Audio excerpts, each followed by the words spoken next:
Hello everyone, मैं हूं आपका दोस्त सत्यम नायक और हम पढ़ रहे हैं गणित कक्षा 8। कक्षा 8 गणित में हम प्रश्नावली 1.2 को पढ़ रहे हैं, जिसमें पांचवा सवाल का जो पहला सवाल था, पांचवें प्रश्न में जो पहला सवाल था वो हम सॉल्व कर चुके थे इसके पहली वाली वीडियो में। अब हम प्रश्न 5 का जो दूसरा सवाल है वो सॉल्व करते हैं। इसमें आइए देखते हैं कैसे करेंगे। इसमें भी सेम क्वेश्चन पूछा गया है, केवल परिमेय संख्याएं बदल दी गई हैं कि -3/2 और 5/3 के मध्य 5 परिमेय संख्या हमें ज्ञात करनी है।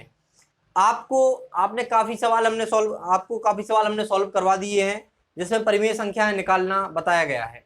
वैसे ही उसी ट्रिक से हम इसको सॉल्व करते हैं। आइए देखते हैं। सबसे पहले हम क्या करते थे, हर को समान करेंगे। सबसे पहले क्या करेंगे, हम हर को समान करेंगे। तो यहां लिखेंगे -3/2 और 5/3 का 5/3 क्या है, परिमेय संख्या है। -3/2 और 5/3 परिमेय संख्याओं का हर समान करने पर परिमेय संख्याओं का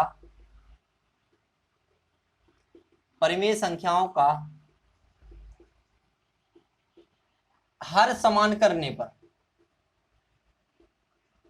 अगर हर समान करने की बात हो रही है तो आपको पता है कि हम हर समान कैसे करते हैं। देखिए यहां पर कि -3/2 जब लिखा है तो इसके साथ आपको -3/2 और 5/3 के मध्य परिमेय, इनके बीच में परिमेय संख्या ज्ञात करनी है 5।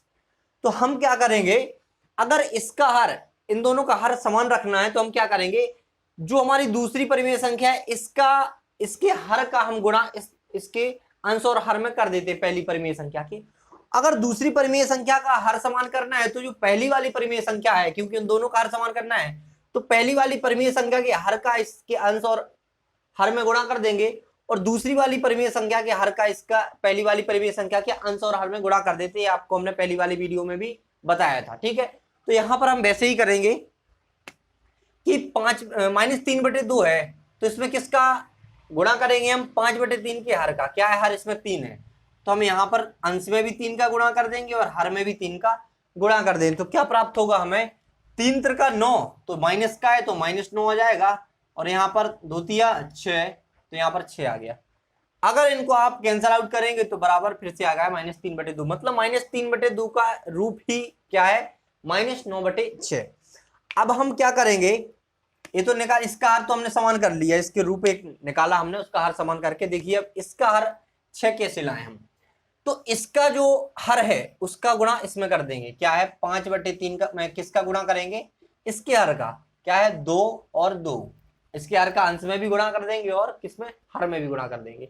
तो क्या होगा, 5 का गुणा करेंगे 2 में तो क्या आएगा, 10 आएगा, तो यहाँ 10 लिखेंगे हम। और यहाँ 3 का गुणा 2 में करेंगे तो 6 आएगा, तो 10/6 आ गया। अब आपको दिख रहा होगा कि -3/2 का जो रूप है वो -9/6 आ गया, और 5/3 का जो रूप है वो 10/6 आ गया। अब आप देखिए इसके रूप का हर क्या है, 6, इसके रूप का भी हर क्या है, 6। मतलब जो हमें नई संख्याएं प्राप्त हुई है, परिमेय संख्या, इनके जो इस परिमेय संख्याओं के नए रूप जो प्राप्त हुए हैं उनका हर क्या है, समान है। अब हम देखते हैं इनमें हमें, इनके बीच में हमें 5 परिमेय संख्याएं मिल रही है या नहीं मिल रही। अगर नहीं मिल रही होंगी तो हम फिर से आगे गुणा करके इनको हर समान रखेंगे और आगे बढ़ते जाएंगे। लेकिन अगर यहीं पर हमारी बात बन रही है तो देखते हैं, करते हैं। देखिए अब अगर आप देखेंगे कि -9/6 के बाद के पहले क्या था, क्योंकि 0 रहता है बीच में, इस साइड आपकी क्या रहती, माइनस की संख्या है, इस साइड धनात्मक संख्या है, तो आप चलेंगे -1 -2 -3, और इस साइड चलेंगे +1 +2 +3। तो अगर -9/6 और 10/6, ये प्लस का है ये माइनस का है, अगर इनके बीच में परिमेय संख्या निकालनी पड़ेगी तो हम माइनस से लेके प्लस की ओर चले जाएंगे। तो -9/6 के पहले क्या आएगा, -8/6, ठीक। फिर क्या आएगा, देखो इसको नहीं लेना, इसके बीच की निकालनी इन दोनों के, तो इन दोनों को नहीं लेने का, बीच का लेना है, ठीक है। तो -9/6 का क्या है, -8/6 आ जाएगा, -7/6 आ जाएगा, और माइनस यहां पर लिख सकते हैं अच्छे से कि देखो यहां पर लिखते हैं -9/6 और 10/6 के मध्य परिमेय संख्या है। अभी हम परिमेय संख्या देख रहे हैं, इनके मध्य कौन कौन सी आ रही हैं, के मध्य परिमेय संख्याएं, कुल कितनी परिमेय संख्या अभी हमने जो निकाली है इनके बीच आ रही है परिमेय संख्याएं। हमें 5 चाहिए हैं, तो अगर 5 आ रही होंगी तो 5 ले लेंगे, ज्यादा आ रही हो तो उनमें से कोई भी हम 5 ले लेंगे। और इसके अलावा भी आप कई रूप है निकाल सकते हैं, और गुणा करके निकाल सकते हैं, तो बहुत सारी परिमेय संख्या निकाल सकते हैं, लेकिन हमें जहां पर जल्दी मिल रहा है वहां पर हम ले लेते हैं। तो हम यहीं पर इसको सॉल्व करते हैं। तो देखिए यहाँ पर -9/6 के बाद क्या आएगा, -8/6 इसके पहले, -7/6 इसके पहले, -6/6। अब इसको अगर कैंसल आउट करेंगे तो -1 बन जाएगा, लेकिन हम ऐसे ही लिखेंगे क्योंकि हर को हमें एक साथ लेके चलना है, क्रम सही रहेगा। -5/6, -4/6, -3/6, -2/6, -1/6 और 0।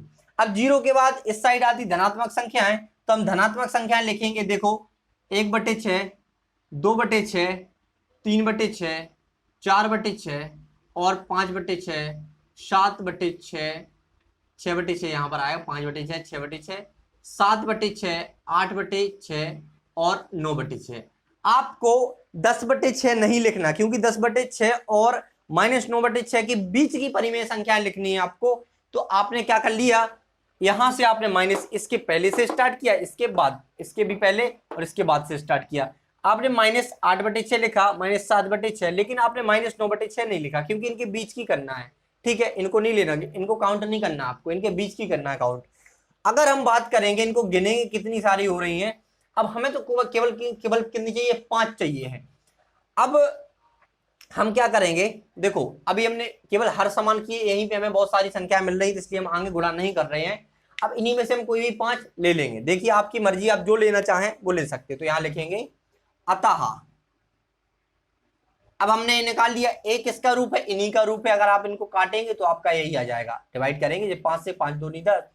यहाँ पर अगर आप 2 से डिवाइड करेंगे तो 2 पंचे 10, 5 आ गया, 2 3 6। यहाँ पर 3 से कर दो, 3 3 का 9, 3 2 6, तो आपका वही रूप है। अगर हम बात करेंगे कि अतः क्या लिखेंगे, इसके बाद हमने निकाल ली इतनी सारी परिमेय संख्या इनके बीच में। अब हम बात करेंगे अतः -3/2। क्या करेंगे, हम लिखेंगे अतः -3/2, इससे लिखते हैं काली मार्कर से, -3/2 और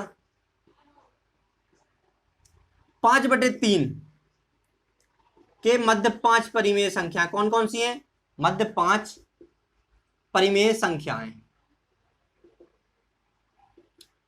देखिए आप कुछ भी ले सकते हैं, 5 लेना है आपको, आप कोई भी ले सकते हैं इनमें से, आपका आंसर गलत नहीं होगा। ठीक है, आप चाहें तो -8/6, -7/6, -6/6, ये सारी कोई भी आप 5 परिमेय संख्या ले सकते हैं। अगर हम चाहें तो आप एक यहाँ की ले सकते हैं, एक यहाँ की, दो, एक यहाँ की, एक यहाँ की, एक यहाँ की, लेकिन हम चाहते हैं कि हम कुछ धनात्मक संख्याएं लें और कुछ ऋणात्मक संख्याएं। तो अगर आप चाहें तो -8/6 भी ले सकते हैं, -7 लगातार ऐसे भी ले सकते हैं, लेकिन हमें कुछ धन संख्या लेनी है, हमें कुछ ऋण संख्याएं। तो हम क्या करते हैं, 5 लेनी है तो 3 लेंगे, हम ऋणात्मक ले लेते हैं, और 2 ले लेते हैं धनात्मक। तो कैसे लेंगे, हम यहां से लेते हैं, -3/6 ले लिया हमने, -3/6 ले लिया, और दूसरा ले लिया हमने -2/6 और -1/6। मैं अपने हिसाब से ले रहा, आपको अपने हिसाब से जो लेना हो वो ले सकते हैं आप। ठीक है, कोई भी ले सकते हैं आप। तो हमने 3 ले ली, अगर हम चाहे 0 भी ले सकते हैं, लेकिन हमें लेना है 2/6 ले लेते हैं हम, और यहाँ पर हम 5/6 भी ले लेते हैं। कितना हो गया, 5 हो गई हमारी। तो हमने जो 5 परिमेय संख्या निकल रही वो हमारी इस टाइप से आ गई। अगर आप इसको कैंसिल आउट करेंगे तो 1/3 बन जाएगा, ये आएगा आपका 1/2 आ जाएगा, 1/3 ये आ जाएगा। इस टाइप से आप बना सकते हैं। ठीक है, तो बहुत सारी परिमेय संख्या इनका डिवाइड करके बना सकते हैं आप। ठीक है, तो इनमें से इतनी सारी परिमेय संख्या दी है इनके बीच में आप, तो आप कोई भी लिख सकते हैं। अगर आप चाहें तो -8/6, -7/6, -6/6, -5/6, -4/6, यहां से यहां तक भी ले सकते हैं 5। अगर आप चाहें तो आप 5 पीछे की ले सकते हैं। अगर आप चाहें तो 0 को ले सकते हो, 3 यहाँ की, 2 यहाँ की, या कोई भी ले सकते हैं आप इनमें से 5। तो आशा करते हैं कि आपको प्रश्न का सॉल्यूशन, प्रश्न 5 का जो दूसरा प्रश्न था उसका सॉल्यूशन आपको समझ में आया होगा। आशा करते हैं कि आप पूरे सवाल को बखूबी समझ चुके होंगे। तो इसी के साथ हम क्लास में फिर इस क्लास को फिनिश करते हैं। मिलते हैं नेक्स्ट क्लास में, मतलब प्रश्न 5 का जो तीसरा प्रश्न है उसमें मिलते हैं नेक्स्ट क्लास में। Thanks for watching.